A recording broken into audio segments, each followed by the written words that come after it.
The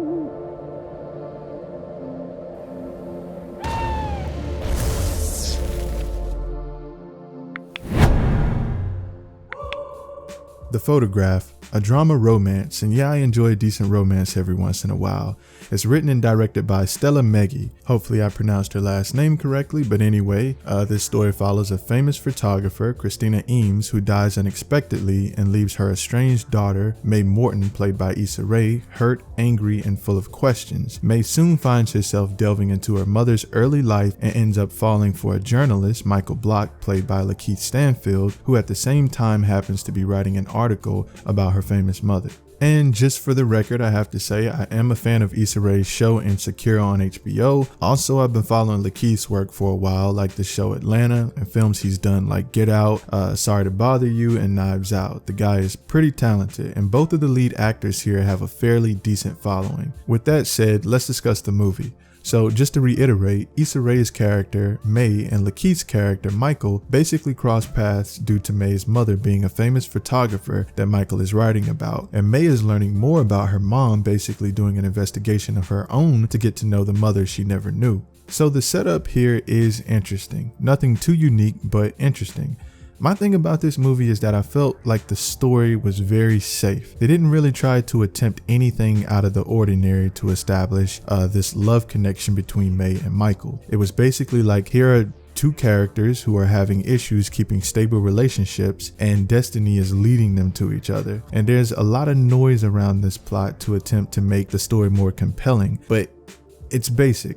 Now, before I dig in too deep regarding my mixed feelings about this movie, I'll share the things I actually enjoyed about it, and then we can revisit my mixed feelings about it later in this review. So this film jumps back and forth between modern day with May and Michael's life and Christina's life in the 80s, which is May's mother. The frame story, or story within a story aspect of the film, was engaging, and trying to figure out who's who in modern day before the movie sums it all up for you at the end was a cool mystery element, because, you know, sometimes with the casting aspect of a film, you're not really too sure unless they cast someone that you can really see from your perspective of being an older version of someone in the future. You kind of have to just rely on characteristics and traits to sort of pick up on, you know, okay, was that the little boy that I saw early on in the film that's this 80-year-old man now who had this weird tic or something, some sort of trait that you can pick up on. And that kind of puzzling aspect about a movie is pretty cool in my opinion.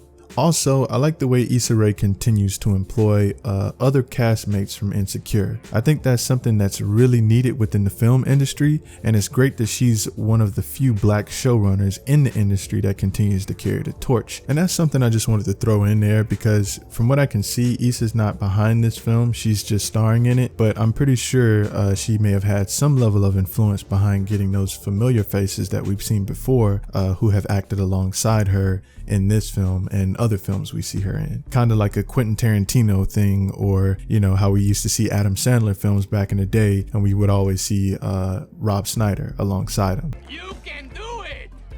You can do it all night long!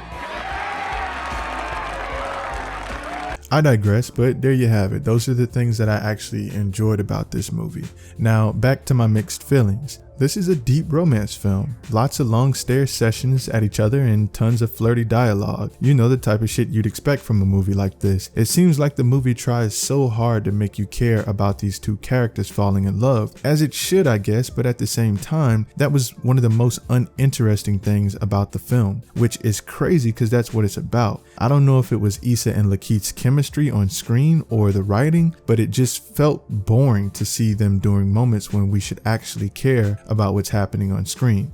For example, moments like the first date, the first kiss, or the first time they have sex in romance films are usually a pretty big deal, because these things tend to lead to the next stage of the relationship, if that's the idea anyway. But in The Photograph, it doesn't truly feel like they worked up to these moments, like it wasn't earned on the audience side regarding the pacing. Things just felt segmented and staged instead of having a natural flow to their growing relationship.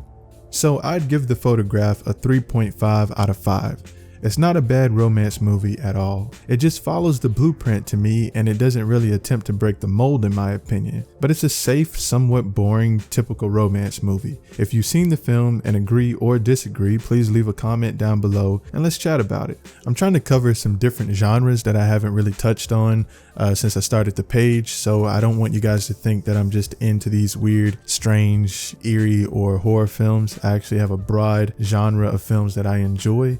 I just haven't, seen that variety that I've enjoyed or been interested in seeing lately. So if you guys actually have any recommendations, you can leave them down in the comments below if you have anything that you want me to do a review on. But yeah, I'm trying to broaden the palette a little bit and cover some other things. Also, I hope you guys like the new subscribe animation I got going. I actually threw that together myself. Just wanted you guys to have something kind of entertaining to look at. That subscribe button has to come up every few minutes on the video just to make sure and remind you guys, if you're interested in more content, to make sure you subscribe. So I tried to get a little creative with it, so hopefully you guys like it. And there you have it for the video. Thank you again for watching, or if this is your first time watching, thank you for checking out the video. And if you enjoyed the content, please subscribe.